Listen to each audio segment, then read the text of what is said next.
اور آج ہمارے پاس یہ خودداری نظر نہیں آئے گی، کیونکہ حکومتیں ریئیکٹ کرتی ہیں نا، تو ہماری حکومت ویسے لاپتہ ہے، تو اردلیوں کی حکومتوں سے آپ یہ تصور نہیں کر سکتے۔ لیکن ویورز ایک چیز، پاکستان میں امریکہ اور ڈونلڈ ٹرمپ کے آنے کے بعد ایک ضرور بحث شروع ہو گئی، ایک کمپیریزن آپ کے سامنے رکھا گیا، میں نے بھی رکھا کہ امریکہ جو ہے پاکستان میں عمران خان کی رہائی کا ضرور مطالبہ کرے گا۔ لیکن ایک چیز یاد رکھیے گا، اس کا مطلب یہ نہیں ہے کہ ڈونلڈ ٹرمپ پاکستانیوں کی آنکھ کا تارا ہو جائے گا، کیونکہ پچھلے 3 دنوں کے اندر فلسطین کو لے کر جو کام ڈونلڈ ٹرمپ نے کیا ہے، مجھے تو کوئی فرق نظر نہیں آ رہا جو بائیڈن کی ایڈمنسٹریشن میں اور ان اقدامات کو دیکھیں، بلکہ ایک ہاتھ آگے جا کر کنٹینیوٹی جو ہے پالیسیز میں ہمیں نظر آتی ہے۔ مثال کے طور پر انہوں نے کہا کہ غزہ کی پٹی کو خالی کرو، اور وہ ممالک جو فلسطینیوں کی حمایت کرتے رہے کھولو اپنے بارڈرز کو اور انہیں پناہ دو۔ یہ ہوا، اور پاکستان کے اندر ہماری خاموشی۔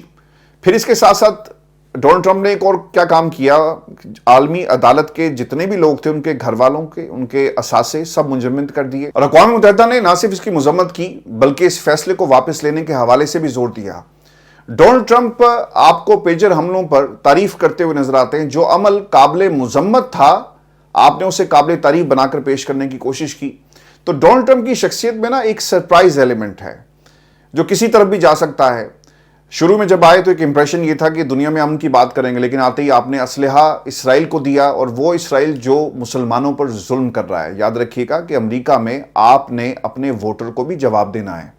اگر آپ اپنے کانسٹیٹیوشن میں ترمیم کر کے دوبارہ سے صدر بننے کی کوشش کر رہے ہیں، تو پھر آتے ساتھ ہی اگر آپ نے جو پلیجز کیے آپ اس سے منحرف ہو جائیں گے، تو پھر سیکنڈ ٹرم کے بعد تھرڈ ٹرم کا خواب آپ نہیں دیکھ سکتے، یاد رکھیے گا۔ اور پھر اس کی جتنی بھی مذمت کی جائے وہ کم ہوگا، چاہے وہ ڈونلڈ ٹرمپ بھی کیوں نہ ہو۔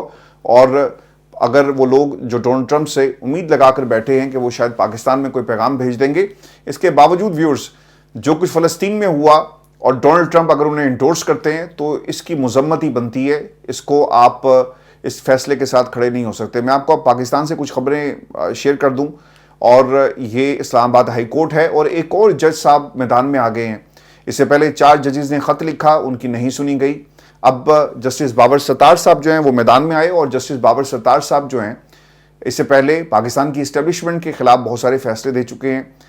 سیکٹر کمانڈر کو بھی آپ نے طلب کیا، اس کے علاوہ جو تمام جو ایجنسیز ہیں خفیہ پاکستان کی، ان کے بہت سارے لوگوں کو بھی آپ طلب کر چکے ہیں اور فیصلے بھی دے چکے ہیں، اس لیے زیر تاب ہیں جی۔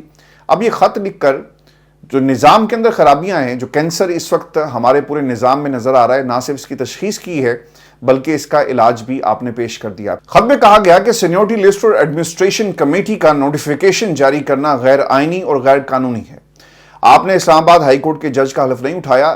ایک ٹرانسفر جج جو ہے وہ ہائی کورٹ میں آتا ہے مگر اسے کمیٹی میں رکھ لیا جاتا ہے، جو کہ غیر قانونی ہے۔ ٹرانسفرز نوٹیفیکیشن میں کہیں نہیں لکھا کہ ٹرانسفر عارضی ہے یا مستقل، یعنی اگر آپ ایک ہائی کورٹ سے دوسرے ہائی کورٹ جاتے ہیں نا، تو یہ بتایا جاتا ہے کہ آپ 1 سال کے لیے جا رہے ہیں، 2 برس کے لیے، یہ مستقل پوزیشن ہے، اور اگر ہے تو وجوہات کیا ہیں یہ بھی آپ کو ایکسپلین کرنا پڑتا ہے، لیکن یہ سب کچھ نہیں کیا گیا۔ پھر وہ اس خط میں یہ بھی کہتے ہیں کہ آرٹیکل 194 کے تحت ہمارے معزز ساتھی ججز نے اپنی ہائی کورٹس کا حلف اٹھا رکھا ہے۔ حلف میں تینوں ججز نے کہہ رکھا ہے کہ وہ اپنی ہائی کورٹس میں بطور جج اپنی ذمہ داریاں نبھائیں گے۔ اسلام آباد ہائی کورٹ ٹرانسفر کے بعد تینوں ججز نے حلف نہیں اٹھایا جو ضروری تھا۔ حلف کے بغیر وہ ججز اسلام آباد ہائی کورٹ میں اپنی ڈیوٹی شروع کر ہی نہیں سکتے۔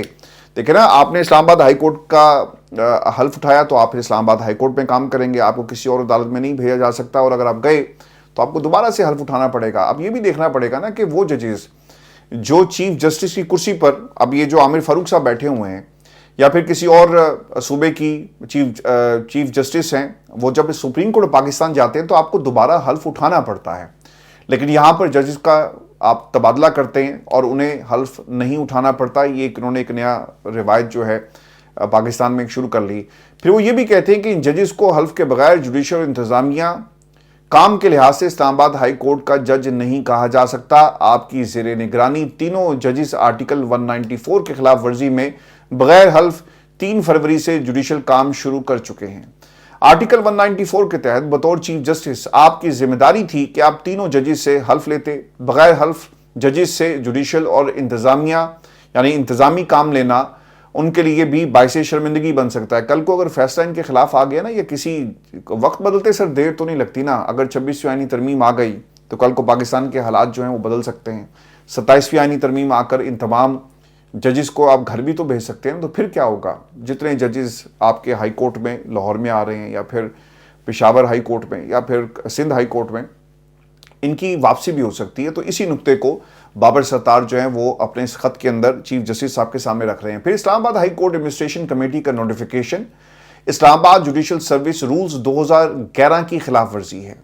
اسلام آباد جوڈیشل سروس رولز کے مطابق ایڈمنسٹریشن کمیٹی چیف جسٹس اور 2 ججز پر مشتمل ہوگی، اور پھر 9 نمبر کے جج جسٹس خادم سمرو کو کمیٹی میں شامل نہیں کر سکتے تھے، اور اس کا طریقہ کار بالکل جو اپنایا گیا وہ غلط تھا، اور ایڈمنسٹریشن کمیٹی کی دوبارہ تشکیل کی گئی. انتظامی کمیٹی میں سندھ اور لاہور ہائی کورٹ کے 2 ججز کو شامل کیا گیا، جن کا اسلام آباد ہائی کورٹ کا انتظامی کوئی تجربہ بھی نہیں ہے. آپ نے اٹھا کر لگا دیا کہ یار یہ سنبھال لو گے سر، جو حکم میرے آقا. انہوں نے کہا سرخم کیا فیصلے پر، اور وہ اب سنبھالیں گے. 3 دن پہلے ٹرانسفر ہوتی ہے، اور اس کے بعد نوٹیفیکیشن جاری ہو جاتا ہے کہ بھئی یہ فلاں بندہ فلاں کمیٹی میں جائے گا اور فلاں بندہ فلاں کمیٹی میں جائے گا. بابر ستار صاحب یہ بھی کہتے ہیں کہ ہم تقریباً روزانہ جوڈیشل سائٹ پر کہہ رہے ہوتے ہیں کہ ایگزیکٹو قانون کے مطابق شفاف طریقے سے اختیار استعمال کر سکتا ہے. آپ اتفاق کریں گے کہ ججز بھی ثوابدیدی اختیارات استعمال جو کیے اتنے ہی پابند ہیں جتنا ہم ایگزیکٹو کو کہتے ہیں. یعنی اگر آپ پاکستان کی ایگزیکٹو کے اوپر کچھ رولز لاگو کر رہے ہیں نا، تو پھر یہ رولز آپ کے اوپر بھی لاگو ہوں گے، کیونکہ آپ انتظامی لحاظ سے ایک عدالت کو چلانا چاہتے ہیں، اور آپ نے کسی کو عہدہ دیا، یا آپ کی ایڈمنسٹریٹو پاورز تھی، لیکن آپ اس کا غلط استعمال کرتے ہوئے ہمیں نظر آ رہے ہیں. تو یہ خط ہے جی، اس کا جواب کیا آنا ہے؟ جواب کوئی نہیں آنا، خاموشی ہوگی. اور یہ جواب ہی سمجھیں، کیونکہ سسٹم کے اندر نا آپ ان ججز کا کچھ کر نہیں سکتے، ان کو آپ گھر نہیں بھیج سکتے. ان کے خلاف جوڈیشل کمیشن میں ریفرنس گیا تو آپ وہاں پر اس کو جسٹیفائی نہیں کر سکتے، لوگ اٹھ کھڑے ہوں گے. اور 4 سپریم کورٹ پاکستان کے ججز ہیں جی، جنہوں نے خط لکھا 10 تاریخ کو جو جوڈیشل کمیشن کا اجلاس ہو رہا ہے اسے مؤخر کرنے کے حوالے سے. اور اب یہ خط along with other judges جو ہائی کورٹ اسلام آباد کے ہیں، ان کا بھی خط آ گیا. تو دیکھنا ہی ہوگا کہ یہ آواز کتنی مضبوط تو خیر جی آواز ہے، لیکن اس کا اثر کیا پڑتا ہے، اور دوسری طرف سے کس قسم کا ریئیکشن جو ہے اس خط کے حوالے سے آتا ہے. میں آپ کو ایک خبر یہ بھی دے دوں، آپ نے 2 روز پہلے ہم نے اسی پلیٹ فارم پہ پتن کی رپورٹ جو تھی الیکشن کمیشن کے حوالے سے آپ کے ساتھ شیئر کی، اور الیکشن کمیشن نے جی اس کے اوپر اپنا رد عمل بھی دے دیا ہے. اور پتن وہ یہ کہتے ہیں جی کہ پتن کے نمائندے کا انٹرویو جو کہ ایک نجی ٹی وی چینل پر چلایا گیا، اور پتن کی پریس ریلیز مورخہ 8 فروری 2024 کو الیکشن کمیشن نے سراسر بے بنیاد اور حقائق کے منافی قرار دیتے ہوئے کہا تھا کہ اس رپورٹ سے یہ ظاہر ہوتا ہے کہ پتن اور اس کے عہدیدار ملکی اداروں کو بدنام کرنے کے لیے ایک منظم سازش کا حصہ ہیں. وضاحت نہایت ضروری ہے. میں آپ کو پہلے بتا دوں کہ انہوں نے کیا کہا ہے، اور اس کے اوپر ایک نقطہ بہت ہی اہم ہے، اور یہ پورا کیس کھل کر آپ کے سامنے آ جائے گا اور آپ کو جواب مل جائے گا، بلکہ الیکشن کمیشن کو جو ہے وہ لینے کے دینے پڑ جائیں گے، کیونکہ ان کے پاس اس چیز کا جواب نہیں ہے. وہ یہ کہتے ہیں کہ وضاحت نہایت ضروری ہے کہ ریٹرننگ افسران سے جو بھی فارم 45، 46 اور 47 الیکشن کمیشن کو موصول ہوئے، ان کو الیکشن کمیشن نے بغیر کسی رد و بدل کے اپنی ویب سائٹ پر آویزاں کیا. یہ تو سر آپ کا موقف ہے نا، جا کر آپ سنیں ذرا شہزاد اقبال کو، اور مختلف ٹیلی ویژن چینلز نے جو اپنا ریکارڈ آپ کی ویب سائٹ سے ڈاؤن لوڈ کیا نا، وہ کچھ اور بتاتا ہے کہ اس میں رد و بدل ہوا، کٹنگ آپ کو ملے گی. اور پھر ٹریبونلز کے اندر جہاں پر اسلام آباد کی تینوں سیٹس شعیب شاہین اور باقی لوگ کہہ چکے ہیں نا کہ کھولیں جی لائن ہے اور فارم 45 لا کر دکھائیں. آپ نے ججز تبدیل کر دیے، آپ نے نظام کے اندر بیٹھے ہوئے لوگوں کی مدد سے پورے نظام کو ہلا کر رکھ دیا، اور آپ کہتے ہیں کہ جناب ٹریبل سے فیصلے آ رہے ہیں. پھر انہوں نے ایک اور بھی بات کہی کہ خواتین اور غیر مسلموں کی مخصوص نشستوں کے حوالے سے کسی قسم کا تبصرہ کرنا مناسب نہ ہوگا، کیونکہ یہ معاملہ سبسیڈیز ہے.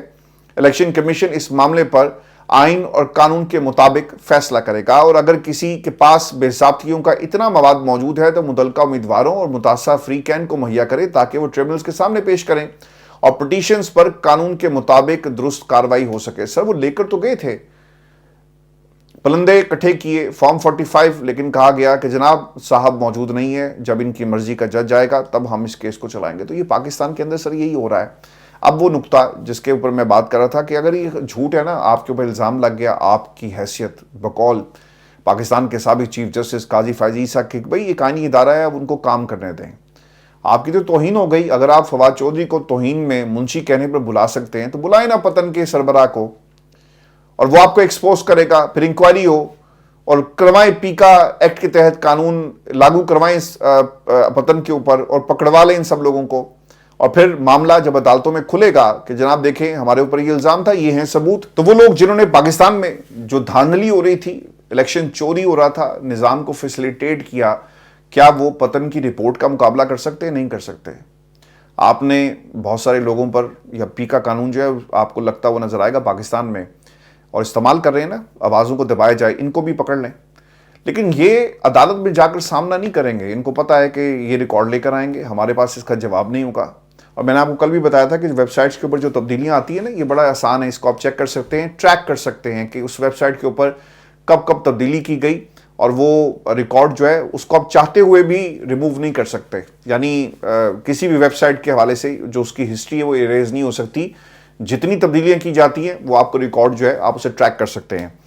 میں ویورز آپ کو یہ خبر یہ بھی دے دوں کہ پاکستان میں جی ARY پر جو رپورٹرز پروگرام ہے, خبر یہ آ رہی ہے کہ جی اس کو چلتے پروگرام کو بند کر دیا گیا, اور اس کے اوپر یہ بھی کہا جا رہا ہے کہ چونکہ پروگرام 8 فروری 2024 کو دھاندلی کے اوپر تھا, الیکشن کس طرح سے دھاندلی زدہ تھا, اس وقت جو ٹیلی ویژن چینلز کے اوپر بہت سارے لوگ بیٹھے ہوئے تھے, وہ مسلسل یہ کہہ رہے تھے کہ دیکھیں PTI کا صفایا ہو جائے گا, ان کو کروڑوں ووٹ نہیں, ان کو لاکھ ووٹ بھی نہیں پڑیں گے, اور دیکھیں KP کے اندر یہ ان کی حکومت نہیں بن پائے گی. سب کچھ الٹا ہو گیا, اور اس کے بعد اچانک سے پروگرام جو ہے وہ بند ہو جاتا ہے. نون لیگ کی سیٹوں پر بات ہو رہی تھی, اس کے بعد کچھ لوگوں نے ٹیلی ویژن چینلز کے حوالے سے اس پوری جو ایپیسوڈ ہوئی ہے کہا کہ جناب ایک بہت ہی تگڑے قسم کا فون آیا کہ اینکر کو اتنا بھی موقع نہیں مل سکا کہ وہ کہہ سکے کہ کچھ وجوہات کی بنا پر ہم پروگرام بند کر رہے ہیں یا پھر ہم بریک پر جا رہے ہیں. میں ویورز آپ کو ایک بات بتا دوں کہ میں لندن اسٹوڈیو میں پروگرام کر رہا تھا, تو یہ ہمارے ساتھ ہو چکا ہے, تو ہمیں کم از کم موقع دے دیا گیا تھا کہ پروگرام کو بند کریں, اور خبردار آج کے بعد آپ نے ایسا پروگرام کیا. تو لیکن یہاں پر کہا جا رہا ہے کہ موقع بھی نہیں ملا, اور جو بریک لی جاتی ہے یہ بریک نہیں لی گئی اور پروگرام ختم ہو گیا. لیکن میں نے نا ARY میں کچھ دوستوں سے بات کی, تو وہ یہ بتاتے ہیں کہ ایک تو یہ جو کرکٹ سیرمنی تھی لاہور میں قذافی اسٹیڈیم کی جو انیگوریشن ہونی تھی, جو نئی بلڈنگ بنائی گئی ہے, تو اس کی ایک بنیادی وجہ یہ بنی ہے. اور یہ اکثر ہوتا ہے, پروگرام پہلے سے ریکارڈ ہو جاتے ہیں, چونکہ میں خود پروگرامنگ کو دیکھتا رہا ہوں دنیا ٹیلی ویژن میں, اور مجھے اندازہ ہے کہ کسی بھی پروگرام کو وہ کٹ کر کے, چونکہ ایونٹ بہت بڑا تھا, پوری دنیا دیکھ رہی تھی, آپ کا انیگوریشن ہو رہی ہے, وہ کر کون رہا ہے یہ الگ سوال ہے, لیکن ایونٹ بڑا ہے تو انہیں جانا پڑا. تو پھر جو وقت بچا, وہ پروگرام چونکہ پورا نہیں ہو سکتا تھا, تو اس پروگرام کو پھر بند کرنا پڑا. لیکن تبصرے ہو رہے ہیں جی مختلف قسم کے, لیکن جو بات میں نے وہاں پر ARY میں کچھ دوستوں سے پوچھی, انہوں نے مجھے یہی بتایا, اور یہ ایک عام سی روٹین ہے, اس میں ایسا کچھ نہیں ہے. اس کی میں آپ کو ایک دلیل بھی دے دیتا ہوں. اسی طرح کا ایک پروگرام, بلکہ اس سے سخت پروگرام جیو پہ ہو رہا تھا. ان کی لائیو ٹرانسمیشن کے کچھ کلپس جو ہیں وہ شاہزیب خانزادہ نے اپنے پروگرام میں چلائے, اور اس کے بعد وہ چلے. وہ کسی نے وہاں بھی تو فون جانا چاہیے تھا نا, لیکن فون نہیں گیا. لیکن تبصرے ہیں جی سوشل میڈیا پر جتنے, لیکن جو میں نے ARY میں کچھ اپنے پرانے کولیگ سے بات کی, یہ خبر میں آپ کے ساتھ ان کے توسط سے جو وہ شیئر کر رہا ہوں. اب ویورز, کراچی میں یہ ٹرن آؤٹ جو ہے وہ کتنا رہا, اور جو پولنگ اسٹیشنز پتن کی جو رپورٹ ہے وہ ہمیں کیا بتاتی ہے. سربراہ پتن کے جی سرور باری صاحب نے ایک انٹرویو میں کہا تھا کہ لاہور کے ایک پولنگ اسٹیشنز پر 102% ووٹ پڑے, کئی پولنگ اسٹیشنز پر 100% ٹرن آؤٹ رہا. ایسا 2002 کے الیکشن میں کراچی میں ہوا تھا. صوبائی اسمبلی کا ٹرن آؤٹ 40%, اور انہی پولنگ اسٹیشنز پر قومی اسمبلی کا ٹرن آؤٹ آپ کو 80% سے زیادہ نظر آئے گا. یہ ممکن نہیں ہے نا, آپ ووٹ ڈالنے گئے ہیں تو آپ کو 2 قسم کے بیلٹ پیپرز دیے جاتے ہیں, 2 مختلف رنگوں کے, ایک صوبائی اسمبلی کا, ایک قومی اسمبلی کا. آپ قومی اسمبلی کا ووٹ کاسٹ کریں گے تو پھر آپ کا صوبائی اسمبلی میں بھی ووٹ کاسٹ ہوگا. تو جتنے لوگ, اگر 40% لوگوں نے ووٹ کاسٹ کیا صوبائی میں, تو 40% لوگوں نے ہی جو ہے وہ قومی اسمبلی میں کاسٹ کیا ہوگا. یہ نہیں ہو سکتا کہ ایک پہ 80% ہو اور دوسرے پہ 40%. یعنی جس نے یہ بونگی ماری ہے اسے یہی سمجھ نہیں آئی کہ یہ کتنا بڑا ہم جو ہے ظلم تو کر ہی رہے تھے, لیکن اپنی اس غلطی کو وہ بچا نہیں سکے, بلکہ انہوں نے خود ہی سے ایکسپوز کر دیا. ایک انٹرویو گورنر پنجاب کا بڑا امپورٹنٹ ہے, اور انہوں نے تارڑ صاحب کے حوالے سے کچھ باتیں کہی ہیں. وہ یہ کہتے ہیں کہ مجھے گارنٹی ہے کہ تارڑ صاحب